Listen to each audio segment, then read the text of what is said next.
Project MK Ultra. She says, what's happening? Who am I? Interesting results. Let's experiment with more drugs, the doctor says. Project MK Ultra. Unforeseen forces harnessed the power of the mind, conducting covert experiments that twisted reality. But have the echoes of these mind-altering endeavors truly faded, or do they persist today? And they always come with receipts.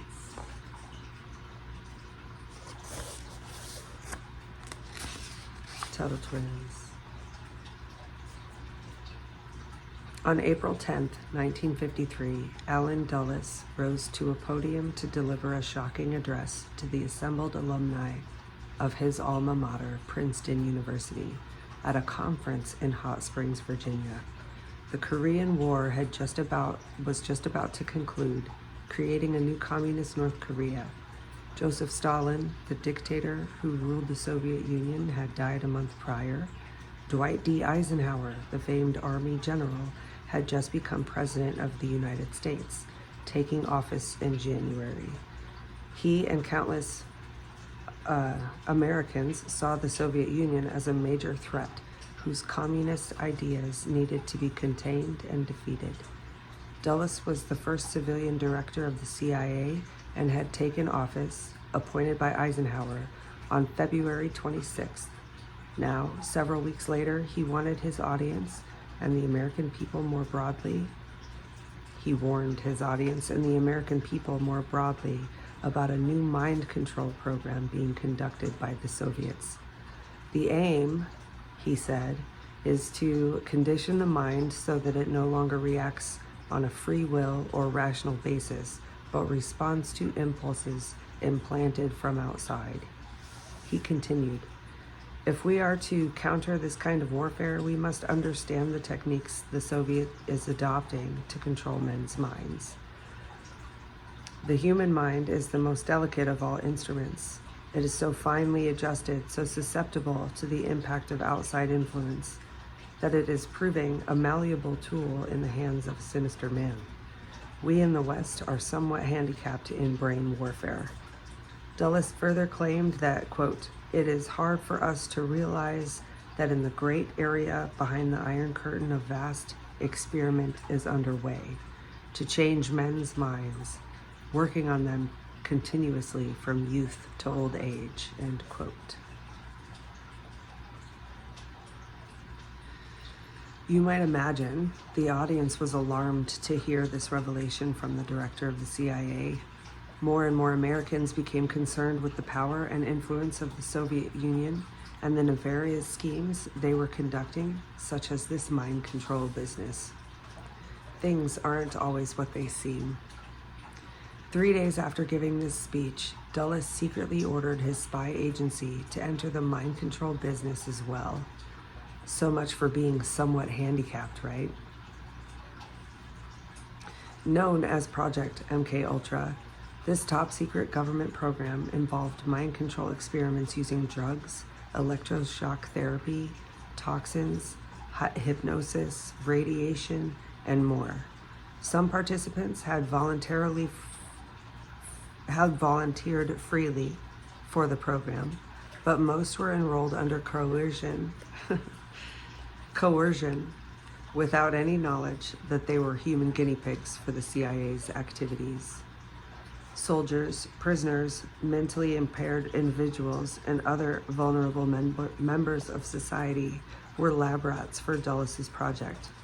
While governments had long sought to engineer consent through changing popular opinion, now ours was turning to weaponize science and psychology to coerce consent by re-engineering the human brain. Dulles attacked the sinister men in the Soviet Union for doing this. Now he was directly overseeing mind control experiments at levels that would dwarf anything being done by the Soviets. Even worse, those carrying out this vast experiment concluded that unwitting participants would be desirable. For over a decade, MK Ultra involved 149 projects using drug experimentation and other tactics. often on unsuspecting individuals. To avoid scrutiny, the CIA set up secret detention facilities in areas under American control, such as in Japan, Germany, and the Philippines, so that they could avoid criminal prosecution if they were discovered. The CIA officers captured people suspected of being enemy agents and other people they felt were expendable, and began experimenting on them and torturing them. These prisoners were interrogated while being given drugs, shocked with electricity, and subjected to extremes of temperature and sensory isolation.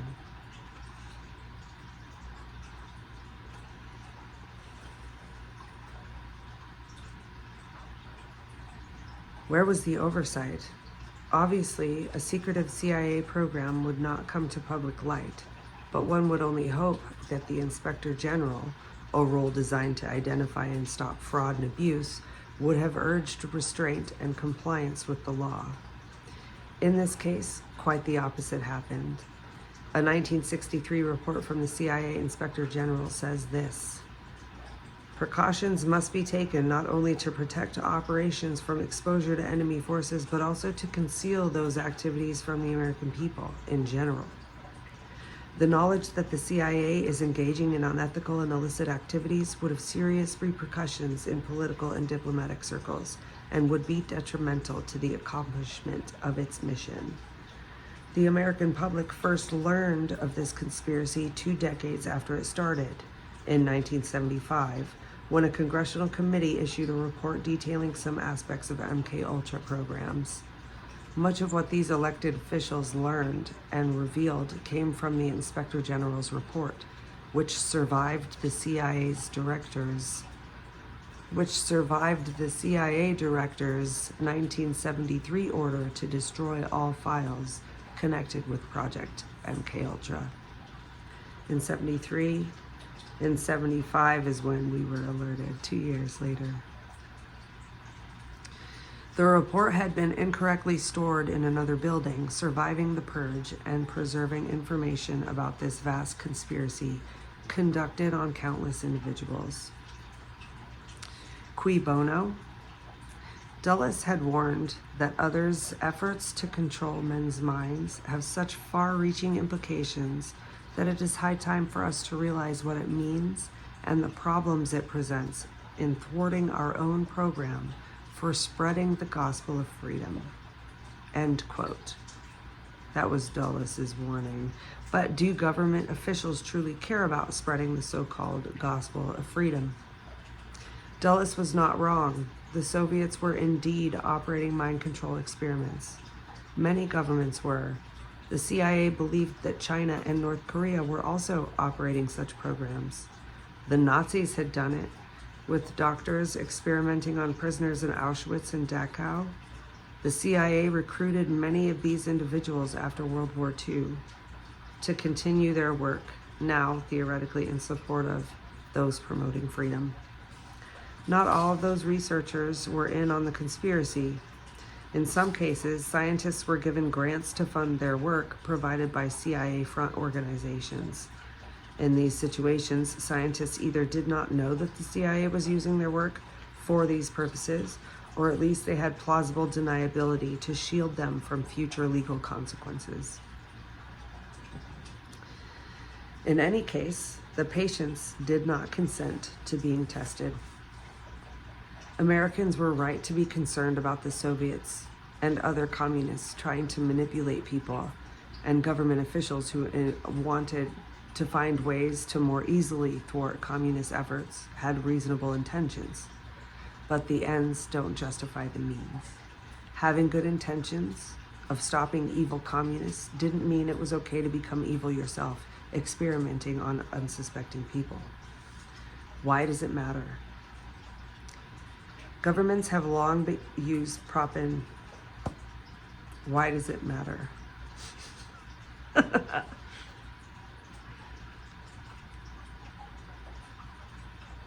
Why does this matter? Governments have long used propaganda to persuade their citizens to support what leaders propose. These tactics are used to encourage support for war, an election campaign, a bailout program, a pandemic response, and a host of other situations. The father of modern propaganda, Edward Bernays, once said, quote, "The engineering of consent is the very essence of the democratic process, the freedom to persuade and suggest," end quote. The methods used by Project MKUltra represent a far more sophisticated and nefarious approach to the engineering of consent, where propaganda typically relies on the written or spoken word to plant an idea in a person's mind. The CIA's conspiratorial mind control program sought ways to use chemical and behavioral modifications to alter a person's perceptions and actions.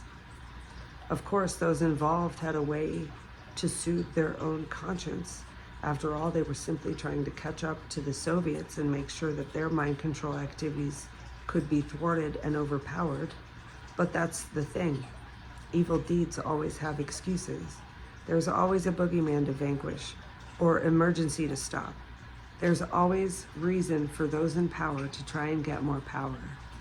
We can't do bad things in the name of creating good. What little information about Project MKUltra that survived the CIA's destruction of evidence was revealed to the American people, showing the hypocrisy of Dulles' warning in 1953. But it raises a question. If a secretive government agency could conspire like this just over half a century ago, and with the advances in technology we have today, is it silly to think that similar programs aren't happening now? What we learned. 1. Government officials pointed to an enemy's activities to raise Americans' concern and increase their opposition to those efforts, while doing the exact same thing themselves. 2. The CIA went to great lengths to make sure the public didn't learn about their actions, going so far as to destroy nearly all records that showed what they were up to. 3. To avoid oversight and criminal consequence, the CIA conducted many of their activities overseas on people from other countries. 4.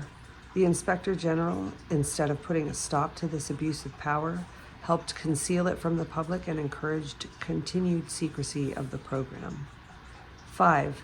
Nobody was fired or criminally prosecuted for their involvement in Project MKUltra.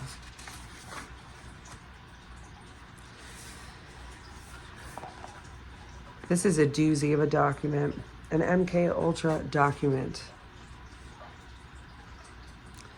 Published in 1977 by the Select Committee on Intelligence of the United States Congress, May 5th, 1956, 1955.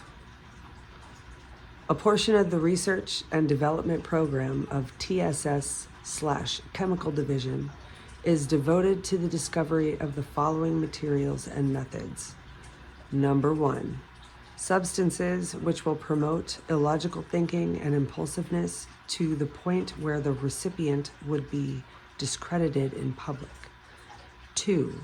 Substances which increase the efficiency of mentation and perception. 3. Materials which will prevent or counteract the intoxicating effects of alcohol. 4. Materials which will promote the intoxicating effect of alcohol. 5. Materials which will produce the signs and symptoms of recognized diseases in a reversible way, so that they can be used for malingering, etc.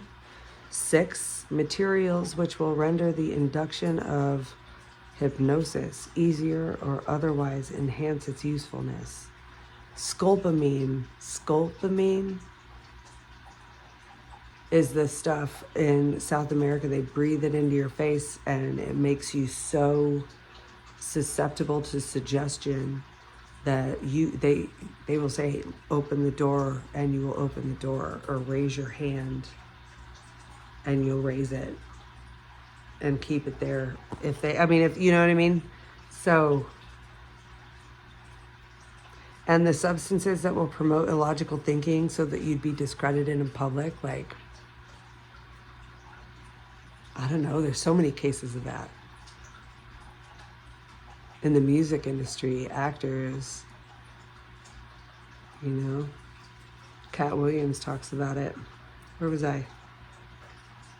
Symptoms, malingering, etc. Okay, 6, materials which will render the induction of hypnosis easier or otherwise enhance its usefulness. I already read that. 7, substances which will enhance the ability of individuals to withstand privation, torture, and coercion during interrogation and so-called brainwashing. 8, materials and physical methods which will produce amnesia for events preceding and during their use. That's very date rape drug. Physical methods of producing shock and confusion over extended periods of time, capable of surreptitious use. That reminds me of Wendy Williams. 10, substances which produce physical disablement, such as paralysis of the legs or acute anemia, etc. 11, substances which will produce pure euphoria with no subsequent letdown. 12, substances which alter a personality structure in such a way the tendency of the recipient to become dependent upon another person is enhanced. Gosh, all those handlers in Hollywood. Elvis, that's a big one. 13, material which will cause mental confusion of such a type, the individual under its influence will find it difficult to maintain a fabrication under questioning. Truth serum. 14, substances which will lower the ambition and general working efficiency of men when administered in undetectable amounts. Gosh, like fluoride. And that other thing Alex Jones talked about. Never mind. Anyway. Okay, 15. Substances which promote weakness or distortion of the eyesight or hearing faculties, preferably without permanent effects. 16. A knockout pill, which can be surreptitiously administered in drinks, foods, cigarettes, as an aerosol, etc., which can be safe to use, provide a maximum amount of amnesia, and be suitable for use by agent types on an ad hoc basis. And 17, a material which can be surreptitiously administered by the above routes, which in very small amounts will make it possible for a person to perform physical activity. Impossible. Anyway. Sorry for stuttering. I love you so much. Good night, guys. Sleep good.